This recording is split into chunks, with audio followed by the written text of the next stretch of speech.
ধ্যান চর্চায় মনস্তাত্ত্বিক কৌশল বা অটোসাজেশন বা আত্মপরামর্শ। দ্বিতীয় সেট।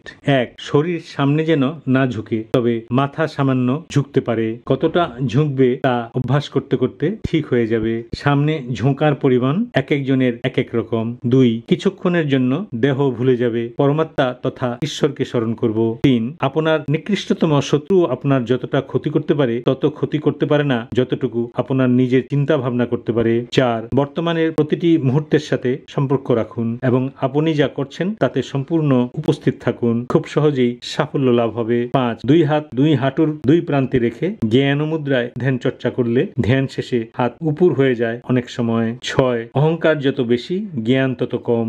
7. বীজ থেকে বৃক্ষ জন্মায় নিঃশব্দে, বড় বৃক্ষ বিকট শব্দে ভেঙে পড়ে, ধ্বংস বিকট শব্দময়, সৃষ্টি শান্ত নিঃশব্দ। 8. শরীরের 72% জল, রাতে গ্লাসে ঈশ্বরকে স্মরণ করে জল ভরে রেখে দাও, পরদিন সকালে ঈশ্বরকে স্মরণ করে পান করো। 9. আমাদের শরীরের 6% বায়ু, উন্মুক্ত স্থানে যে বুক ভরে শ্বাস নেও। 10.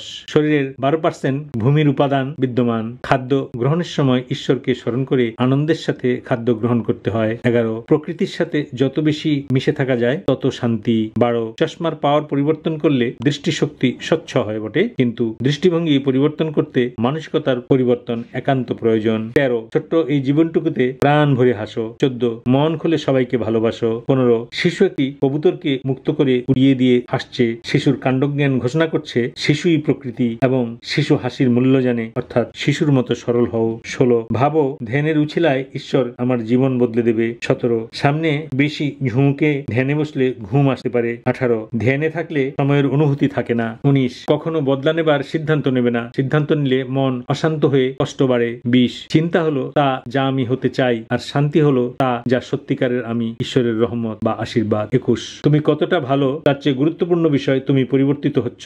22. শরীর স্থির করে থাকার নাম সার্কাস, আর অশান্তির মধ্যেও শান্ত থাকার নাম জীবন। 23. বিশ্বাস খুব ছোট একটা শব্দ, পড়তে 1 সেকেন্ড সময় লাগে, ভাবতে কয়েক মিনিট সময় লাগে, বুঝতে কয়েকদিন লাগে, আর প্রমাণ করতে সারাটা জীবন হতে পারে, নাও হতে পারে। 24. জীবনের প্রতি মুহূর্তে কিছু না কিছু শিখতে হয়। 25. ধ্যান করতে হয় ভোরে, দুপুরে খাবার আগে এবং রাতে শোবার আগে। 26. ধ্যান চর্চা করো, আপনা হতেই অপ্রয়োজনীয় নানা চিন্তা বন্ধ করে দিবে মন। 27. আমি পাথরের মতোই নির্জন। 28. বাহিরের শত শব্দের মাঝেও আমি শান্ত, স্থির ও আনন্দে মগ্ন আছি। 29. ধ্যানের প্রথম দিকের স্তরে ছোটবেলার অনেক দুঃখের স্মৃতি মনে পড়ে যায়, ফলে অনেকে ধ্যান চর্চা ছেড়ে দেয়। 30. ধ্যান করতে গিয়ে কেউ কেউ বড় কোনো সত্যের মুখোমুখি হয়, তাতেও অনেকে ধ্যান ছেড়ে দেয়। দর্শক হও, সমস্যা থাকবে না। 31. স্ট্রং ইমোশনস যেমন কাম, ক্রোধ, লোভ, মোহ ইত্যাদি আসতে পারে, শুধু অপেক্ষা করো, দেখো সব তোমার নিয়ন্ত্রণে আসবে। 32. ঈশ্বরের কথা বেশ করে মনে পড়ে গেল, তখন এমন ভাব এলো যে আমি সব পেয়ে গেছি, আসলে ধ্যান মাত্র শুরু হলো। 33. অনেকে ভিডিওতে বলেছেন ধ্যান খুব কঠিন কাজ, কিন্তু আমি বলছি ছোট ছোট পায়ে চলতে চলতে পৌঁছে যাব ধ্যানের গভীরে। 34. এমন ভিডিও দেখলাম প্রশিক্ষক খুব উচ্চ শব্দ করে শ্বাস প্রশ্বাস নিচ্ছে, শ্বাস নিতে হবে এমন ভাবে যেন পাশের মানুষটিও টের না পায়। 35. হাতের তালু ঊর্ধ্বমুখী থাকলে প্রাণ শক্তি শরীরে ভালোভাবে প্রবেশ করে, অর্থাৎ অ্যান্টিনা অ্যারেঞ্জমেন্টের মতো, মানে বডি বিন্যাস জানতে হবে। 36. কষ্টকর ভাবে বসলে মন সেদিকেই যাবে, ফলে ধ্যান হবে না। ভালো হয় পদ্মাসনে বা নামাজের আসনে বসলে। 37. জীবন ও মৃত্যু আমার নিকট আনন্দদায়ক, কারণ আমি ঈশ্বর অনুভবে মগ্ন থাকি। 38. বলো আমি এক মহৎ জীবন নিয়ে আলোকিত হব। 39. মন কোথাও যায় না, মন এখানেই থাকে, এখান থেকে কিছু একটা চিন্তা করছে। 40. Meditation is to reach absolute truth. 41. মানুষ ঋণাত্মক বিষয় মনে রাখে বেশি। 42. পরমাণুর অভ্যন্তরে ফান্ডামেন্টাল পার্টিকেলগুলি আমি যেমনটি চাই পরমাণুর অভ্যন্তরে তেমন ভিত রচনা করে। 43. জীবনের মূল্যায়ন হয় তখন যখন তোমার নাম শুনে তাদের মুখে হাসি ফুটে ওঠে। 44. জীবন হতে কিছু শিখতে পারবে না যতক্ষণ না ভাবছো যে আমি প্রতি মুহূর্তে ঠিক আছি। 45. জীবন এক মহা আনন্দের ভান্ডার, তা অনুভব করো, অন্যের ক্ষতি না করে তা ভোগ করো। 46. জীবনকে একটি উপহার হিসেবে ভোগ করো,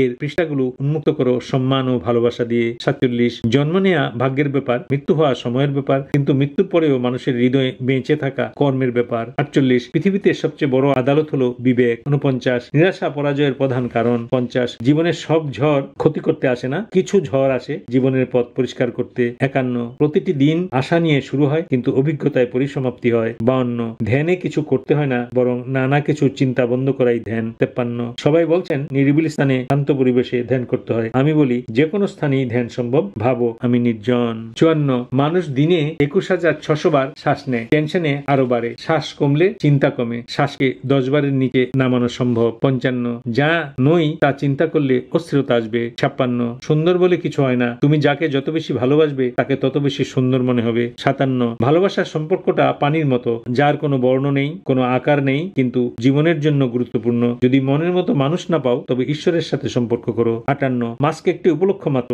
মানুষ আসলে প্রকৃতির কাছে নিজের মুখ দেখানোর যোগ্যতা হারিয়েছে। 59 জগতের তাবৎ বস্তুর, তাবৎ বিষয়ের, তাবৎ ঘটনার পূর্ব ধারণা, পূর্ব স্মৃতিরেশ দিয়ে নয়, নিজের আত্মশক্তি, নিজের অভ্যন্তরের জ্ঞান, ঐশী শক্তি দিয়ে তাবৎ বিষয়ের ব্যাখ্যা করতে পারবে, এই বিশ্বাস ধারণ করো। 60 পৃথিবীর তাবৎ ঘটনার, বিষয়ের, দ্রব্যের ভালো মন্দ বিচার করার আমি কে, তাই পছন্দ বা অপছন্দ নয়, যা জরুরি তাই আমি করি। 61 অন্যের হৃদয়ে কতটুকু স্থান তুমি দখল করতে পেরেছ সেটুকুই তোমার সবচেয়ে মূল্যবান ও সত্যিকারের সম্পদ। 62 আমি আমাকে ব্যাখ্যা করতে পারি না, ঈশ্বরকে কি করে ব্যাখ্যা করতে পারবো। 63 সেতু ও দেয়াল একই উপাদানে তৈরি, প্রথমটি মানুষকে সংযুক্ত করে, দ্বিতীয়টি মানুষদের বিভক্ত করে, কোনটি অনুসরণ করবে তা তোমার বিষয়। 64 দেন 90% ফাঁকা, এই ফাঁকা স্থানের সাথে অসীমের সংযোগ স্থাপন করো, এই অসীম ঈশ্বর অনুভবের একটি পথ। 65 জীবন হলো অভ্যন্তরের বিষয়, বাহিরের বিষয় নয়। বাহিরের যা কিছু দেখছি এটি একটি ভ্রম, কিন্তু অভ্যন্তরের অনুভবটা সত্য।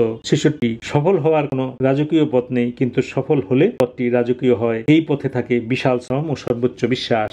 67 নীরব হয়ে রাগ কিভাবে আসে, কিভাবে কমে পর্যবেক্ষণ করো, এভাবে রাগ নিয়ন্ত্রণ করা যাবে। 68 অমৃত সাগরে ডুব দিয়েও গরল লাভ করতে পারো, যদি ডুব দিতে না জানো। Thank you very much for watching the video.